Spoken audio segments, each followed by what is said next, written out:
नमस्कार दोस्तों, स्वागत है आप सभी का हमारे यूट्यूब चैनल बिंदु वर्मा पर। दोस्तों, आज हम पढ़ेंगे पराक्रम लिखित अधिनियम 1881।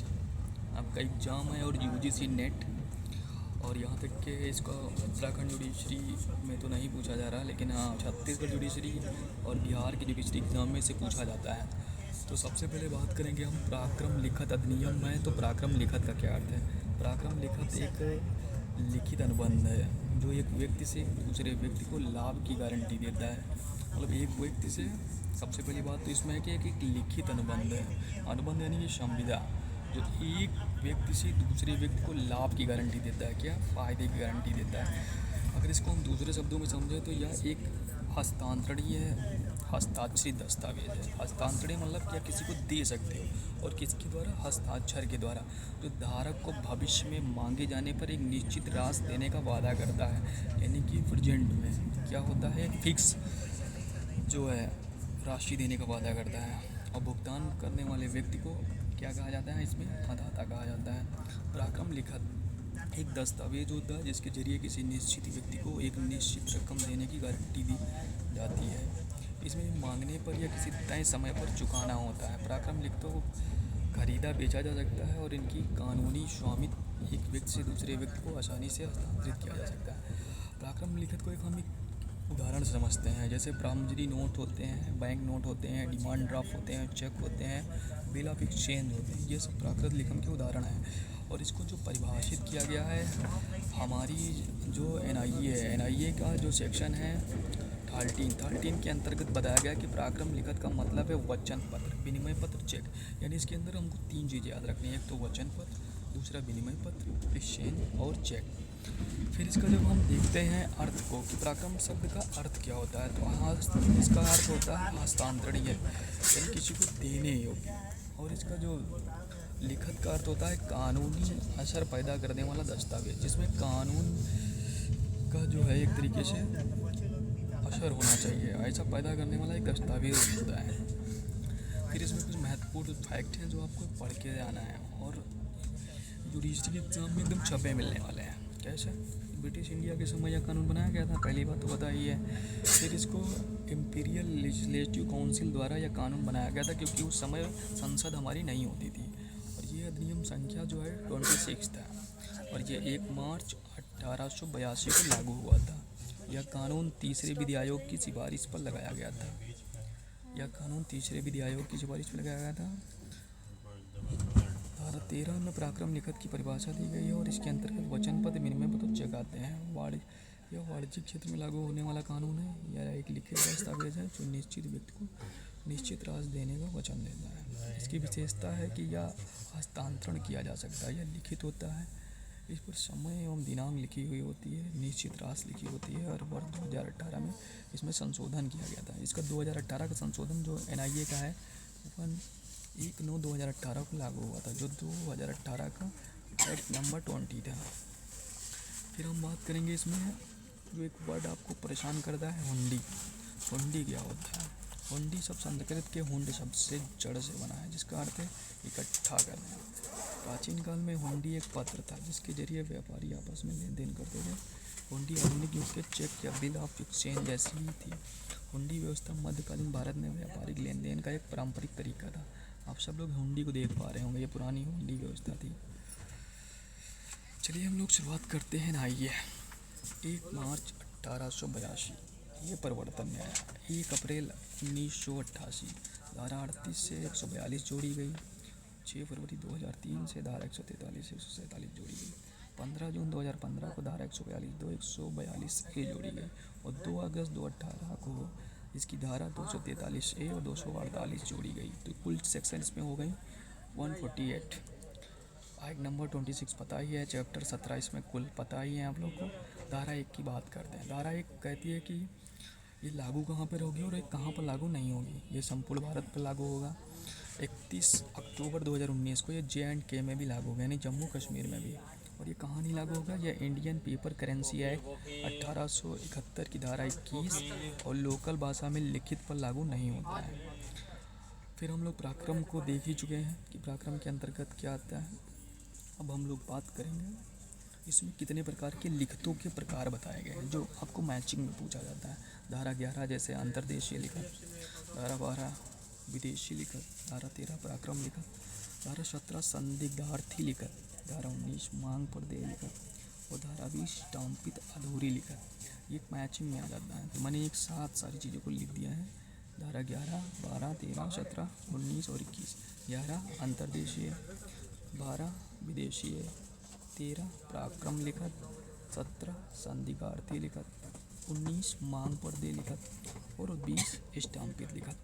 अब हम लोग करेंगे पराक्रम लिखतों का वर्गीकरण, यानी कि जो हमारे पराक्रम लिखत है उनको वर्गीकरण हम 4 भागों में कर सकते हैं। एक तो विशेष समय पर देय होता है, विशेष व्यक्ति पर देय होता है और अंतिम पृष्ठांकन पेयरर चेक को किसी भी व्यक्ति द्वारा केस किया जा सकता है जिसके पास, और जब मांग करने पर देय होता है।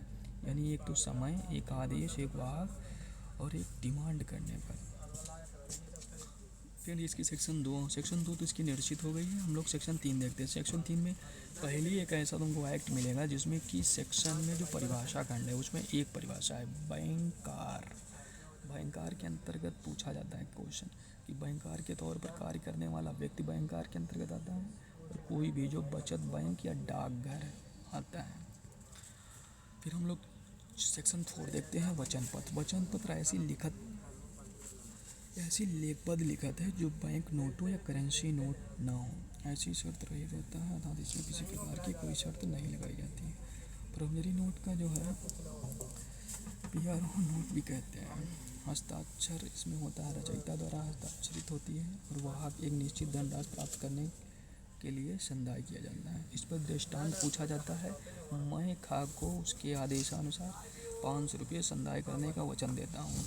जैसे कि जब आप देखते होंगे नोट पे गवर्नर साहब जितने भी नोट होते हैं उसमें वचन देते हैं, तो वो सब क्या होते हैं, वो वचन। फिर हम इसको समझते हैं धारा 4 को कि वचन पत्र ऐसी लेखबद्ध लिखत है जो बैंक या नोट करेंसी ना हो या शर्त रहित होता है अर्थात इसमें किसी प्रकार की कोई शर्त नहीं लगाई जाती है। ये सारी बातें हमने देख ली हैं। अब आगे हम लोग बात करेंगे विनिमय पत्र पे, यानी bill of exchange. Bill of exchange को कहाँ पर परिभाषित किया गया, 5 में। विनिमय पत्र एक लेखबद्ध लिखत होता है या शर्त रहित आदेश होता है, मतलब इसमें शर्त नहीं होती है। इसमें 3 पक्षकार होते हैं। एक होते हैं रचयिता, एक होता है ऊपरवाल, एक होता है पाने वाला। पेयी होता है, डावर होता है और डावरी होता है। तो इसमें क्या होता है कि इसमें रचयिता ऊपरवाल को निर्देश देता है कि आप एक निश्चित रकम पाने वाले को आधा कर दें। एग्जाम्पल समझते हैं, जैसे एक विक्रेता ए है जो रचता है। क्या रचता है, मिस्टर ए है। एक विक्रेता है जो रचयिता है। क्या, एक आपको लिखेंगे विनिमय पत्र। और विनिमय पत्र कितना है, 5,000 रुपये का उधार के सामान पर। और खरीदार क्या है इसमें, बी ऊपरवाल। और इसके बारे में मिस्टर सी हैं जो पाने वाले हैं।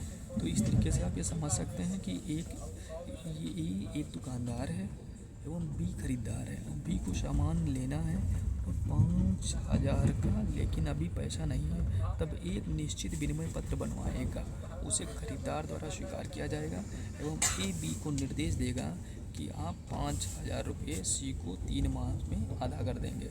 तो विनिमय पत्र का प्रारूप देखते हैं कि इसमें लिखा जाता है, विनिमय पत्र का प्रारूप में लिखा था कि जो लिखित तिथि से 3 माह पश्चात मेरे आदेशानुसार सी को 5,000 रुपये अदा करेंगे, इसका प्रतिफल प्राप्त हो चुका है। फिर इसमें स्वीकृतकर्ता के हस्ताक्षर मिस्टर बी का होता है और मिस्टर ए का हस्ताक्षर होता है।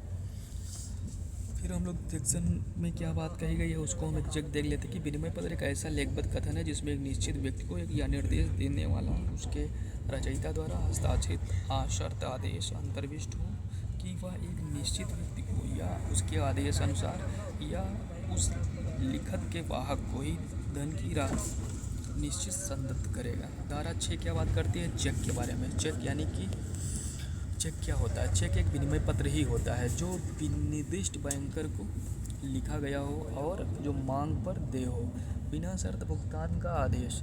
चेक की अवधि पूर्ण होने से पहले भुगतान हो।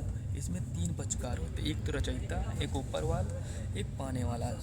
रचयिता चेक लिखने वाला होता है, ऊपर वाला बैंक वाला होता है और पाने वाला होता है चेक राशि प्राप्त करने वाला व्यक्ति। तो चेक में शामिल है, इसमें संशोधन कर दिया गया था 2015 में जोड़ा गया था। इलेक्ट्रॉनिक प्रारूप के भी चेक शामिल हैं और खंडित चेक भी इसमें शामिल हैं।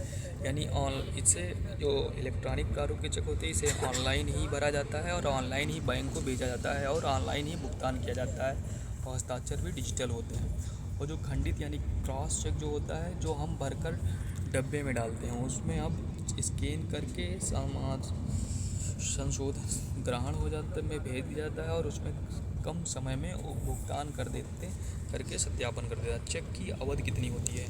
3 महीने। यानी 1/4/2012 से नियम लागू हो गया है कि जो चेक की अवधि है वो 3 महीने हो गई, जो पहले 6 माह थी। इस पर एक लैंडमार्क जजमेंट है, दशरथ रूप सिंह राठौर बनाम महाराष्ट्र राज्य, 2014 का केस। फिर हम पक्षकार की बात करते हैं धारा 7 में। धारा 7 में पक्षकार हैं लेखीवाल, जिक्रीवाल, प्रतिग्रहीता, आधार प्रतिग्रहीता और पाने वाला। तो लेखीवाल कौन होता है? जो चेक को रचयिता लेखीवाल कहलाता है। ऊपर वाल कौन होता है? जिसको संदाय करना है, जैसे बैंक। जिक्रीवाल की कौन होता है? जब विनिमय पत्रों में आवश्यकता पर यदि ऊपर वाल पेमेंट ना करता है तो लेखीवाल किसी अन्य तीसरे व्यक्ति को संदाय करने है निर्देश देता है, वही जिक्रीवाल होता है। प्रतिग्रहीता कौन होता है? विनिमय पत्र में यदि ऊपर वाल भुगतान करना स्वीकार लेता है तो वह प्रतिग्रहीता बन जाता है। और आधार प्रतिग्रहीता कौन होता है? जब धारा 99 से 100 साक्ष्य ग्रहण पर जब कोई विनिमय पत्र टिप्पण या प्रक्षित हो जाता है तब कोई अन्य व्यक्ति साक्ष्य प्रतिग्रहीता करता है तो ऐसा व्यक्ति आधार प्रतिग्रहीता कहलाता है। जब डिसऑनर हो जाता है तब कोई लाज बचाने वाला आ जाता है तो उसे आधार प्रतिग्रहीता कहते हैं। जैसे आपने पैसा नहीं दे पाया तो आपके लिए जो आ गया। पाने वाला कौन होता है? जिसको पैसा देना चाहता है वह पेयी है। यहाँ तक क्लियर हो गया। धारा 8 के क्या बात करती है? धारक की, यानी कि होल्डर। वचन पत्र, विनिमय पत्र या चेक के धारक से ऐसा व्यक्ति अपराध है जो वैधपूर्ण तरीके से लिखत पर कब्जा रखता है, वो उसकी रकम प्राप्त वसूल करने का हकदार है। धारा 9 बात करती है समयक अनुक्रम धारक। यह धारा नेमो डेट कोर्टो नॉन हैबिट की अपवाद है। कोई व्यक्ति अभिप्रेत है जो वचन पत्र, विनिमय पत्र या चेक प्रतिफल देकर प्राप्त किया है, लिखित की अवधि पूर्ण होने से पूर्व लिया हो, लिखत में कोई त्रुटि ना हो, लिखत को सद्भावनापूर्वक लिया हो। इसको एग्जाम्पल से समझते हैं।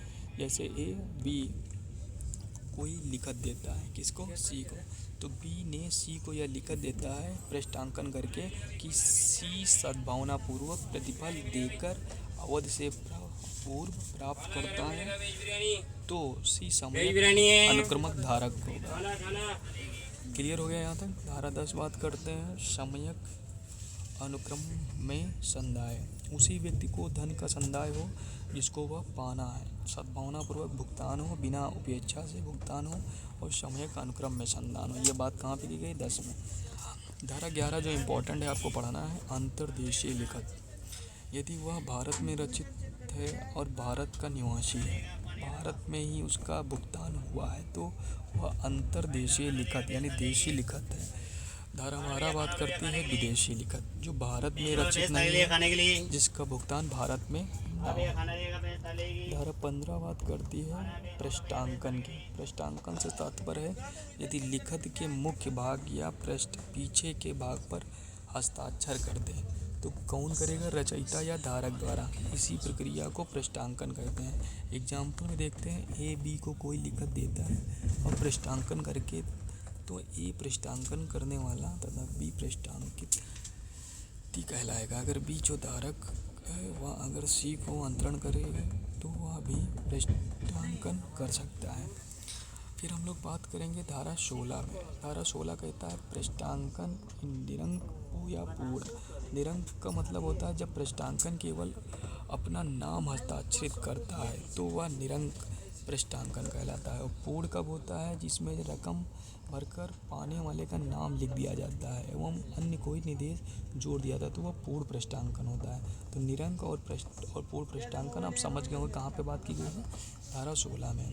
यहाँ पे बात की गई पृष्ठांकन के प्रकार। पृष्ठांकन जो है यहाँ पर बताया गया है निरंक पृष्ठांकन धारा 16 में, पूर्ण पृष्ठांकन धारा 16 में, और सशर्त पृष्ठांकन की बात की गई है 52 में। आंशिक पृष्ठांकन की बात कहाँ की गई है? 56 में। और पृष्ठांकन का प्रभाव कहाँ पे है? 50 में। ये याद करना है क्योंकि जितने भी पृष्ठांकन हैं वो सारी धारा मैचिंग करने के लिए 16 याद करना है। निरंक पृष्ठांकन, पूर्ण पृष्ठांकन 16, सशर्त पृष्ठांकन 52, आंशिक पृष्ठांकन 56 और पृष्ठांकन का प्रभाव धारा 50।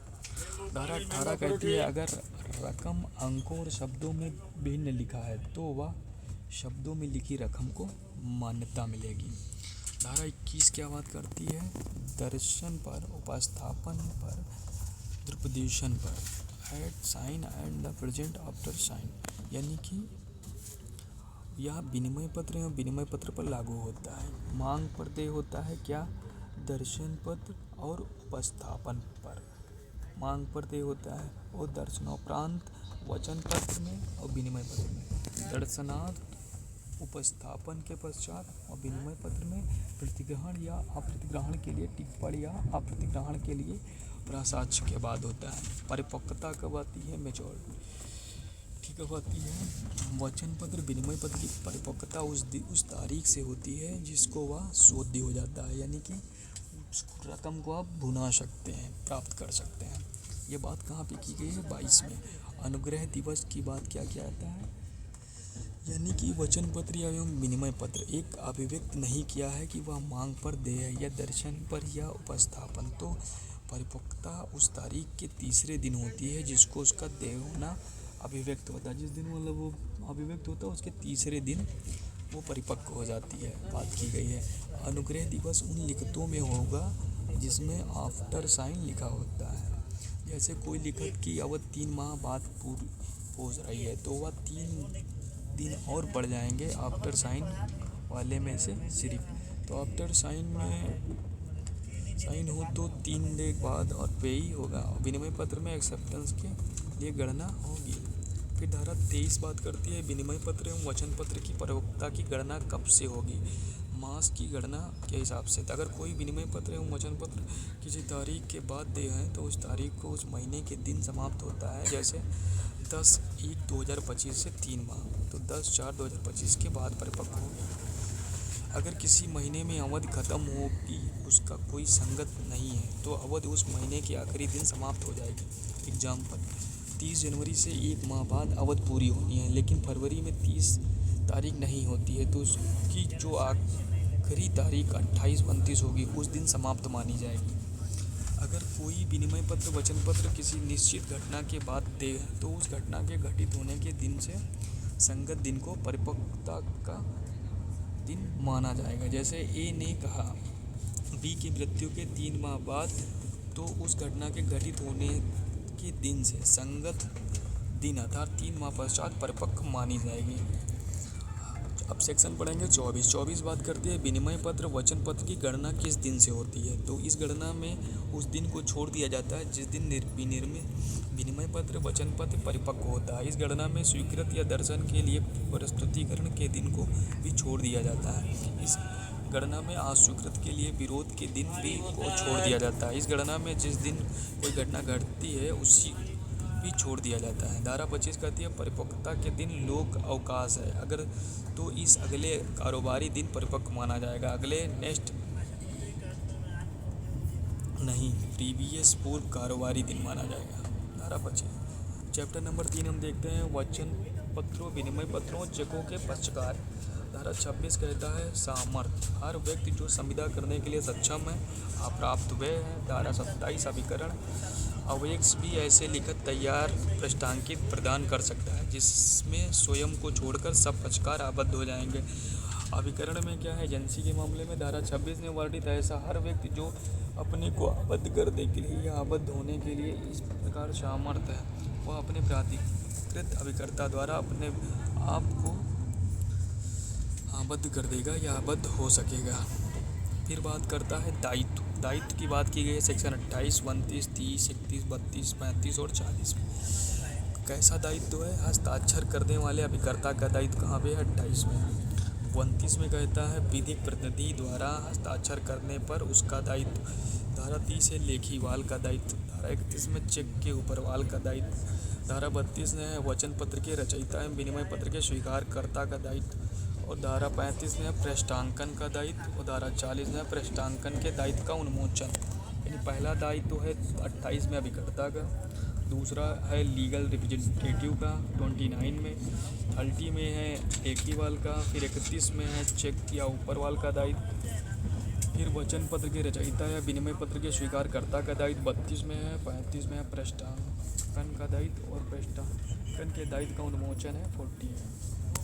हम बात करेंगे पहले हस्ताक्षर करने वाले अभिकर्ता का दायित्व। धारा 28 ये बात क्या करती है? उस लिखत के लिए वह व्यक्तिगत रूप से दायी है, लेकिन यहाँ पर अगर कोई अपवाद है किंतु या उन लोगों के प्रति दायी नहीं है जिन्होंने उसे इस विश्वास पर हस्ताक्षर हेतु उत्प्रेरित किया कि इसके लिए केवल मालिक ही दायी होगा।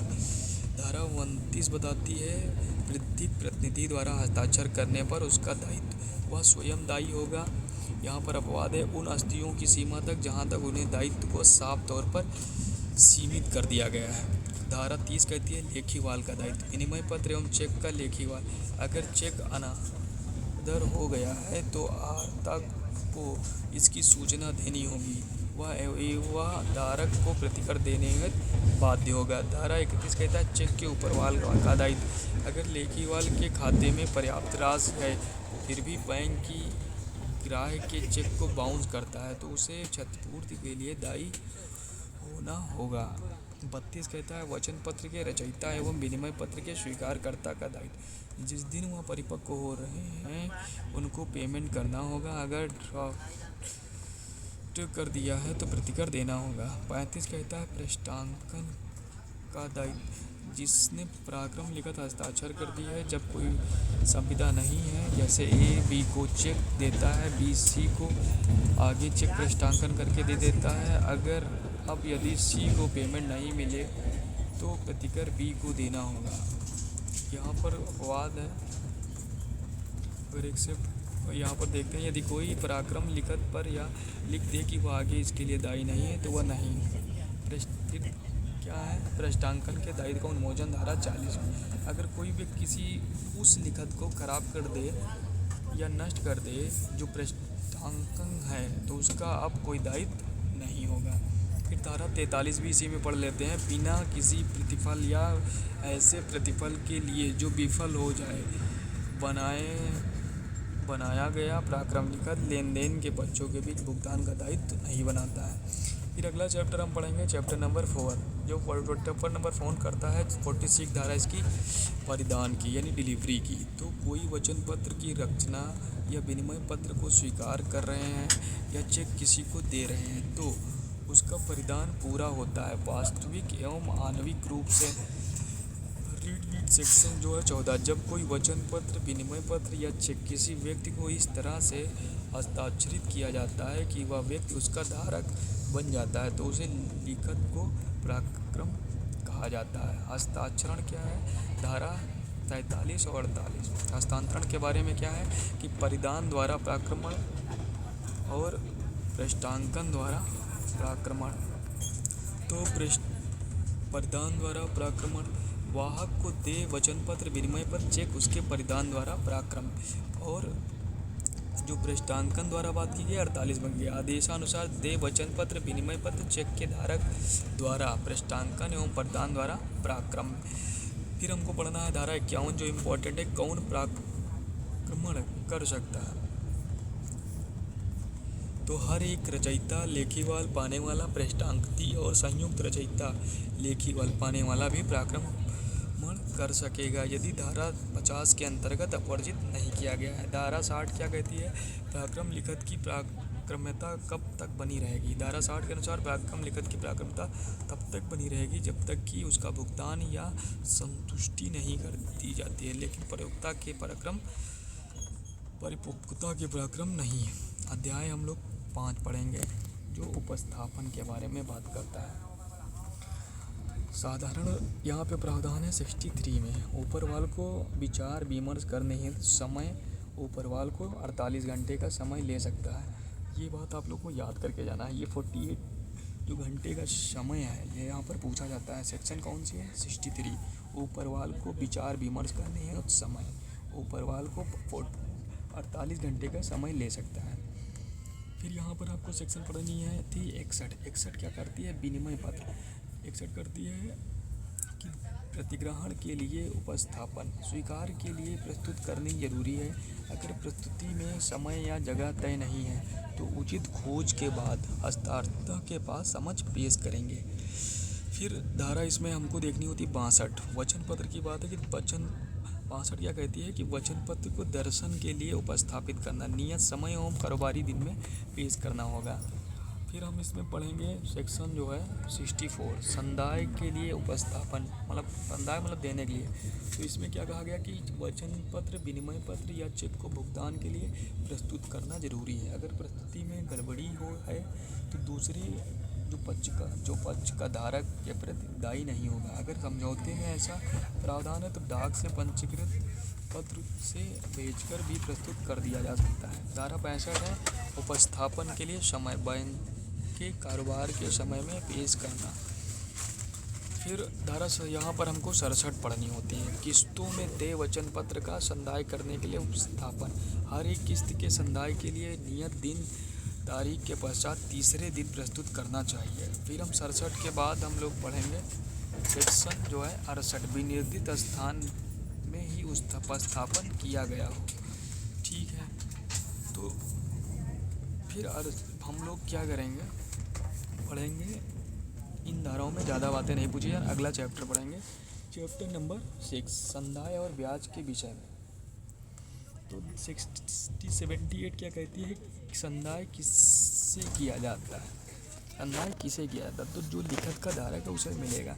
ब्याज की दर धारा 2 में बताई गई हैं 79 और 80 में। तो जहाँ पर दर निश्चित है वहाँ ब्याज की गणना लिखत की तारीख से ऐसी राशि की वसूली तक ऐसी राशि को वसूल करने के लिए वाद लिखित करने के पश्चात ऐसी तारीख से की जाएगी जो न्यायालय निर्दिष्ट करे। धारा 80 कहता है जहाँ दर निर्दिष्ट नहीं है तब अगर कोई दर तय नहीं की गई है तो उस पर ब्याज की गणना 18%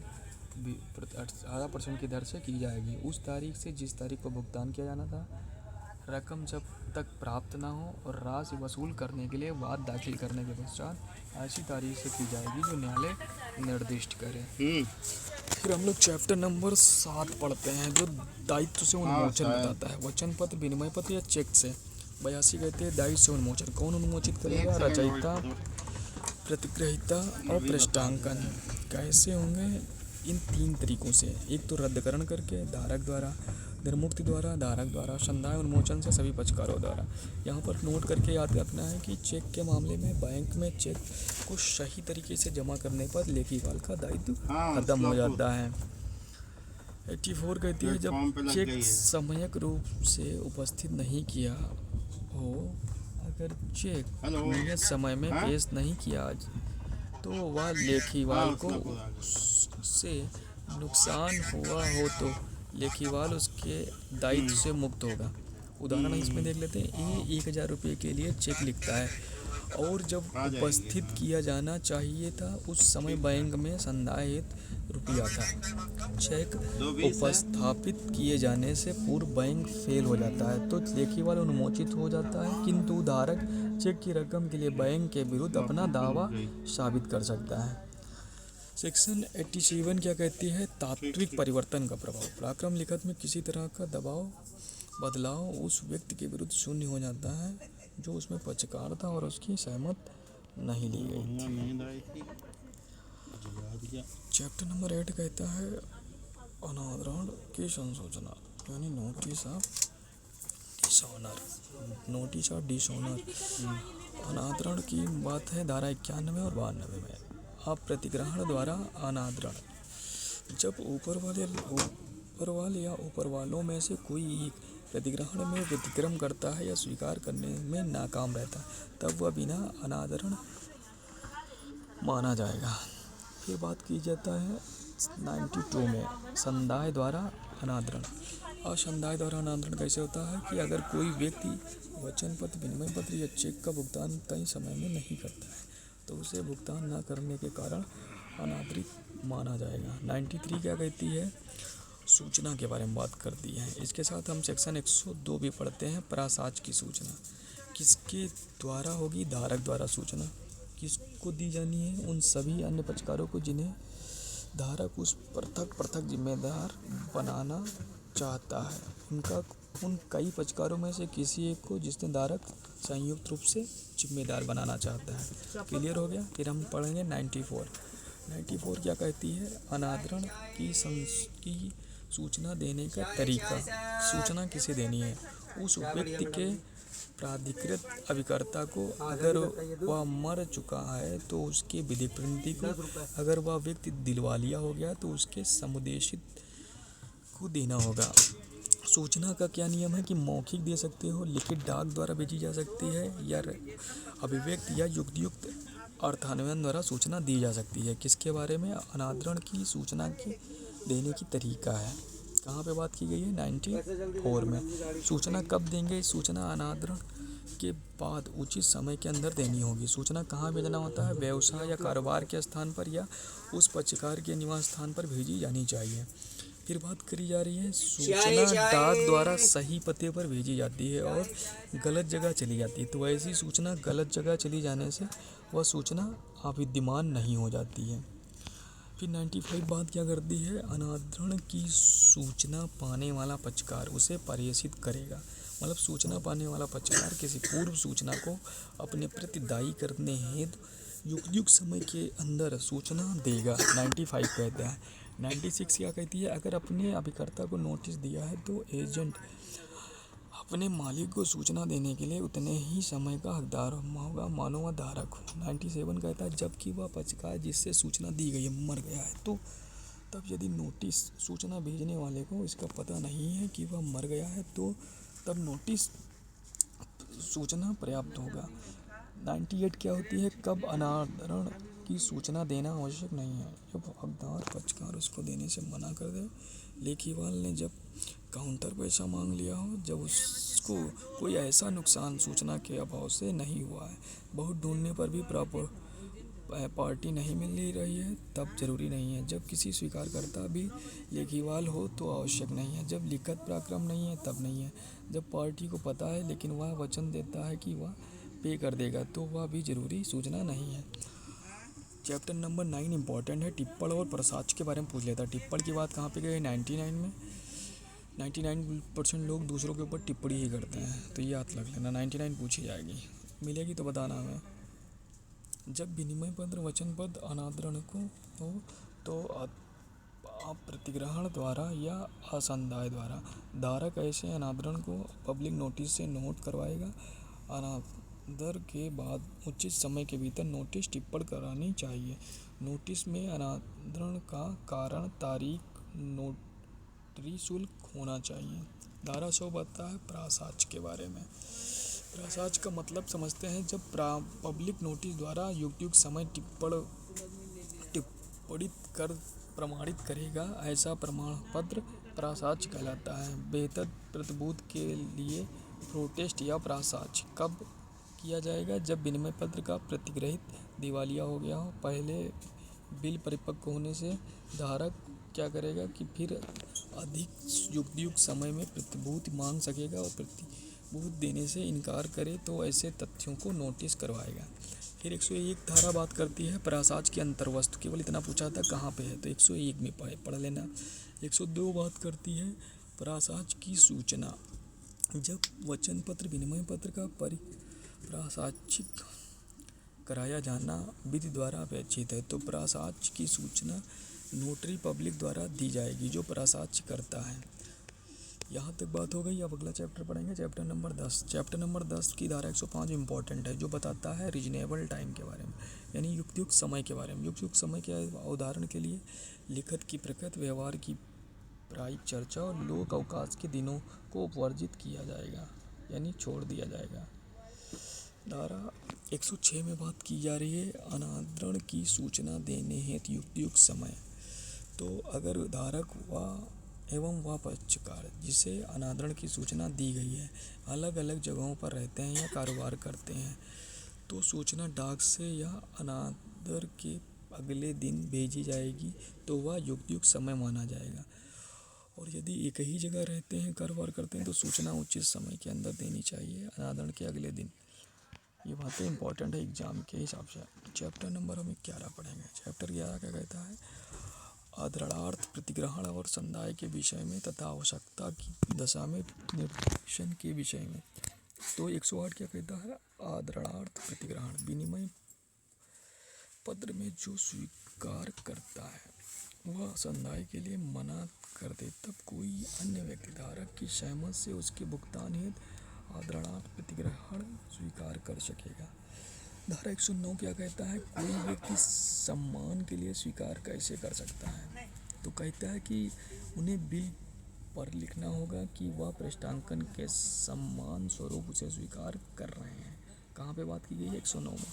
110 बात करता है यदि विनिमय पत्र पर स्वीकृति में यह विनिर्दिष्ट नहीं है कि यह किसके सम्मान में बनाया गया, तो इसे लेखीवाल के सम्मान के लिए बनाया गया माना जाएगा। 113 इंपॉर्टेंट है, याद कर लेना। आदरणार्थ संदाय। आदरणार्थ संदाय के बारे में कब बात की जाती है? जब विनिमय पत्र संदाय के लिए अनादृत हो जाता है तो कोई भी व्यक्ति भुगतान के लिए उत्तरदायी पक्षकार के लिए भुगतान कर सकता है, या यदि बिल का भुगतान न करने के लिए नोट किया गया हो तो बिल का भुगतान करने वाले को नोटरी पब्लिक को बताना होगा कि वह उसके सम्मान में पे कर रहा है। नोटरी पब्लिक या घोषणा नोट द्वारा करेगा। फिर अगला चैप्टर है चैप्टर नंबर 13 प्रासाच्य के विषय में। धारा यहाँ पर 18 के हम देखते हैं कि 118 की बात की पराक्रम लिखत के बारे में उदाहरणा है। तो बात की गई है प्रतिफल के विषय में, तारीख के विषय में। यहाँ पराक्रम लिखत उदाहरणा क्या है? प्रतिफल के बारे में उदाहरणा की जा रही है, तारीख के बारे में उदाहरणा की जाती है, प्रतिग्रहण के समय के बारे में, आंतरण के विषय में, पृष्ठांकन के क्रम के बारे में और स्टाम्प के बारे में, और धारक समयक अनुक्रम का धारक। ये सारी उदाहरणाएँ की जाएंगी, यानी कि 7 प्रकार की प्रतिफल, तारीख और समय और विषय और पृष्ठांकन के क्रम और स्टाम्प और धारक समयक अनुक्रम का धारक है। इसके बारे में पराक्रम लिखत के बारे में उदाहरणा की जाएगी। धारा कौन सी है? 118। 119 में बात की गई है यदि कोई विरोध सिद्ध हो जाता है तो न्यायालय किसी अनादृत दस्तावेज को अनादृत मान लेगा जबकि इसका खंडन ना हो। विबंध की बात कहाँ पे की गई? धारा 120, 121 और 122 में पूछा जाता है कि विबंध के बारे में कहाँ पे बात की गई है? धारा 120, 121 और 122।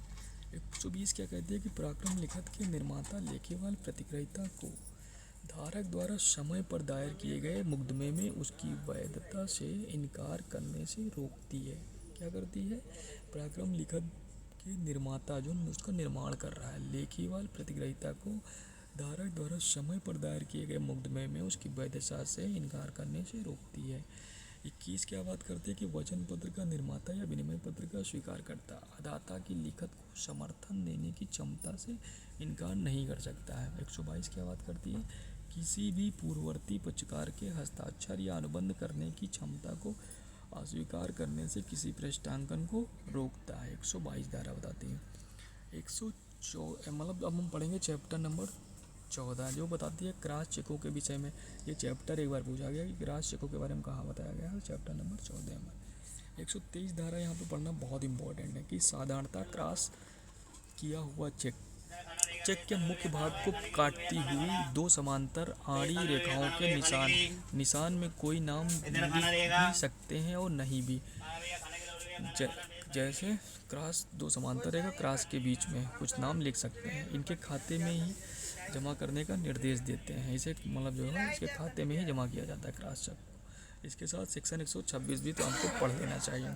124 बात क्या करती है कि विशेषता क्रॉस लिखा हुआ चेक यदि किसी चेक पर बैंकर का नाम लिख दिया गया है तो अब उस विशेषता बैंकर के समझ ही वह चेक प्रस्तुत किया जाएगा। 126 127 पढ़ेंगे तो क्लियर हो जाएगा।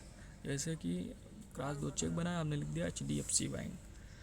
फिर 130 में बात की गई है चेक पर पराक्रम नहीं है सब, चेक पर पराक्रम नहीं है शब्द लिखा है तो उस व्यक्ति से बेहतर दावा नहीं हो सकता जिसने उसे चेक दिया था। धारा 125 क्या कहती है, क्रॉस कौन कर सकता है। जहाँ चेक क्रॉस नहीं है वहाँ धारक उसे साधारणता विशेषता क्रॉस कर सकता है धारक। दूसरा बात, जहाँ साधारण क्रॉस है वहाँ धारक उसे विशेषता क्रॉस कर सकता है। धारक उसमें पराक्रम नहीं है तो शब्द बढ़ा सकेगा। बैंक भी जहाँ चेक पर विशेषता क्रॉस लिखा है वहाँ उसे संग्रह करने के लिए पुनः विशेषता क्रॉस कर सकेगा। पेमेंट कैसे किया जाएगा, धारा 126, 127, 128 और 129 बात करती। साधारणता क्रॉस चेक पर संदायक चेक जारी करने वाला बैंक ही उसका भुगतान किसी अन्य बैंक को कर सकते हैं। विशेषता क्रॉस उस बैंक को ही भुगतान जिस पर रेखांकन किया गया है। धारा 127 कहती है एक से अधिक बार क्रॉस हो तो संदाय वहाँ संदाय से इनकार कर सकता है। धारा 128 कहता है कि समयक अनुक्रम में संदाय, यदि कोई बैंकर समय पर रेखांकित चेक का भुगतान कर देता है तो बैंकर और जारीकर्ता के पास वैसे ही अधिकार होंगे जैसे कि चेक के वास्तविक स्वामी को प्राप्त है। धारा 129 कहता है समयक अनुक्रम के बाहर से संदाय, यदि कोई बैंकर क्रॉस चेक का भुगतान किसी अन्य को करता है तो वह चेक के वास्तविक स्वामी के प्रति उत्तरदायी होगा। हम लोग चैप्टर लास्ट पढ़ेंगे, चैप्टर नंबर 17। खाते में अपर्याप्त निधि के कारण कतिपय चेकों के अनादरण हो जाने की स्थिति में दंड क्या है। धारा 138 बहुत इंपॉर्टेंट है, सब लोग पढ़ते हैं ना।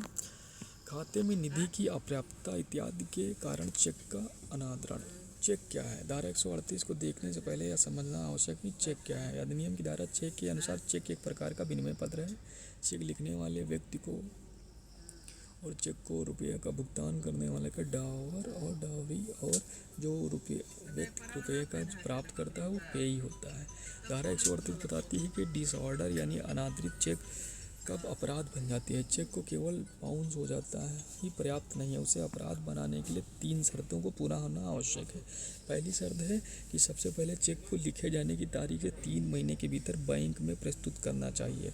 यह RBI द्वारा निर्धारित वैध है जो 1/4/2012 से लागू है। चेक पाने वाले या समयक अनुक्रम में धारक बैंक द्वारा चेक के असंगत वापसी की सूचना प्राप्ति के 30 दिनों के भीतर चेक के लेखीवाल को लिखित नोटिस देकर संदाय के लिए मांग करेगा।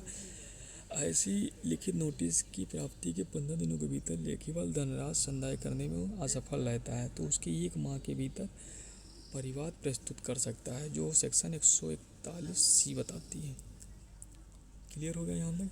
फिर 138 क्या बात करती है कि कोई व्यक्ति चेक, ऋण या अन्य दायित्व निर्वहन हेतु किसी अन्य व्यक्ति को धन संदाय करने हेतु देता है, वह अपर्याप्त धनराशि या बैंक करार व्यवस्था के उल्लंघन से चेक बैंक द्वारा असंगत लौटा दिया जाता है तो ऐसा समझा जाएगा कि उस व्यक्ति ने अपराध किया है। तो इसके लिए सजा का प्रावधान है 2 वर्ष कारावास, चेक की रकम की दोगुनी राशि अर्थदंड और दोनों देना होगा। इम्पोर्टेंट चीज़ें यहाँ पर क्या याद रखना है कि 3 माह चेक प्रस्तुत करने का समय है, 30 दिन चेक बाउंस होने के बाद नोटिस देने का समय है, 15 दिन नोटिस प्राप्ति के बाद राशि लौटाने का समय है और 1 माह जो है राशि लौटाने में असफल होने पर परिवाद करने का समय है। ये बातें आप लोगों को याद करके जाना।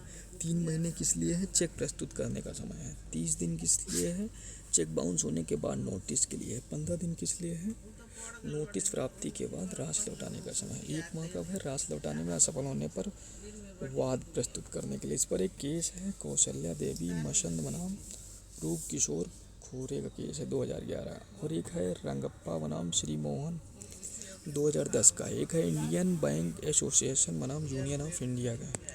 ये आप लोग देख के जाना है। फिर धारा 142 बात करती है अपराधों का संज्ञान कैसे करेगा, तो लिखित शिकायत पर करेगा। कब करेगा, 1 महीने के अंदर जब बात हेतु उत्पन्न होता है। कौन करेगा, जो है जुडिशियल मजिस्ट्रेट फर्स्ट क्लास यानी प्रथम श्रेणी न्यायिक मजिस्ट्रेट और महानगर मजिस्ट्रेट। इस वकालत में कुछ महत्वपूर्ण धाराएं हैं, उनको देख लेते हैं। 139 धारक के पक्ष में उपधारणा, इसे जो है सरल प्रज्यूम यानी न्यायालय द्वारा यह अवधारणा की जाएगी कि चेक के धारक ने धारा 138 में वर्णित प्रकृति का चेक ऋण या अन्य दायित्व के लिए उन्मोचन के लिए ही प्राप्त किया था। धारा 140 कहती है कि परिरक्षा अनुज्ञात नहीं की जा सकेगी। चेक लिखने वाला यह प्रतिरक्षा नहीं ले सकता है कि मुझे नहीं पता था कि अपर्याप्त निधि से चेक बाउंस हो जाएगा। फिर हम पढ़ेंगे धारा 141 कंपनियों द्वारा अपराध। कौन जिम्मेदार होगा? कंपनी का कारोबार का भार साधक व्यक्ति। अपराध होने पर दायित्व क्या है? निदेशक का है, प्रबंधक का है और सचिव का है। और सरकारी निदेशक इस पर कोई दायित्व नहीं है। केंद्र या राज्य सरकार द्वारा नियंत्रित कंपनी में किसी पद का। धारा 143 कहती है संक्षिप्त विचारण यानी समरी ट्रायल। समरी ट्रायल की में बताया गया किसके द्वारा और विचारण कैसे होगा, विचारण कब समाप्त होगा। तो किसके द्वारा होगा? तो किसको पावर है यहाँ पर? प्रथम श्रेणी न्यायिक मजिस्ट्रेट यानी जुडिशियल मजिस्ट्रेट कौन होगा? First class. और महानगर मजिस्ट्रेट को। प्रक्रिया क्या होगा? संक्षिप्त विचारण की प्रक्रिया अपनाई जाएगी जो बीएनएस की धारा 285 से 288 तक बात की गई है। सजा इसमें मैक्सिमम 1 वर्ष होती है। फाइन इसमें 5,000 रुपये की बात की गई है। किस धारा में? 143 में। विचारण कैसा होगा? दिन प्रतिदिन जारी रहेगा। विचारण का समाप्त करना होगा। शिकायत दर्ज होने की तारीख से 6 महीने के अंदर पूरा करने की कोशिश किया जाएगा। कितने दिन के अंदर? 6 महीने के अंदर। फिर धारा 144 बात करता है समनों की तामील करने की रीति। मतलब किसको किया जाएगा? गवाह को, अभियुक्त को। कहाँ पर किया जाएगा? तो बात क्या है? मामूली तौर पर जहाँ वो निवास करता है या कारोबार करता है, लाभ हित जो काम करता है वहाँ पर कर सकते हैं। और किस तरीके से किया जाएगा? स्पीड पोस्ट के द्वारा या कुरियर सेवा जो सेशन न्यायालय द्वारा अनुमोदित हो। ठीक है।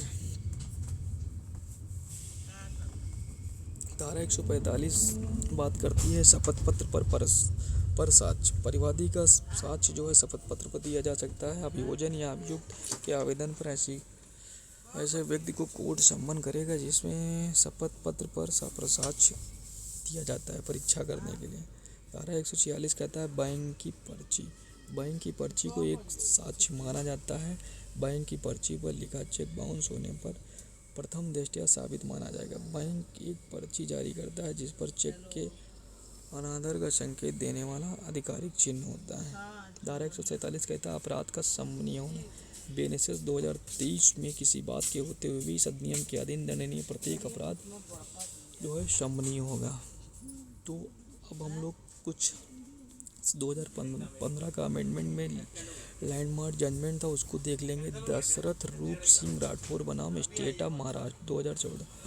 इसमें है 2015 की संशोधन पहले एनआई एक्ट का क्षेत्राधिकार संबंधित कोई प्रावधान नहीं था। इसे लैंडमार्क केस में उच्चतम न्यायालय ने अब निर्धारित किया कि जीडीसी प्रथम वर्ग न्यायिक मजिस्ट्रेट एवं महानगर मजिस्ट्रेट जिसके स्थानीय क्षेत्र में डहौरी बैंक स्थित है वहाँ धारा 138 के अधीन परिवाद का विचारण करने का अधिकार है। इससे पहले सीआरपीसी धारा 170 से 189 यानी अब 197 से 209 में प्रावधान लागू हुआ है। 2005 के संशोधन में धारा 142(2) और 142(a) को जोड़ा गया है।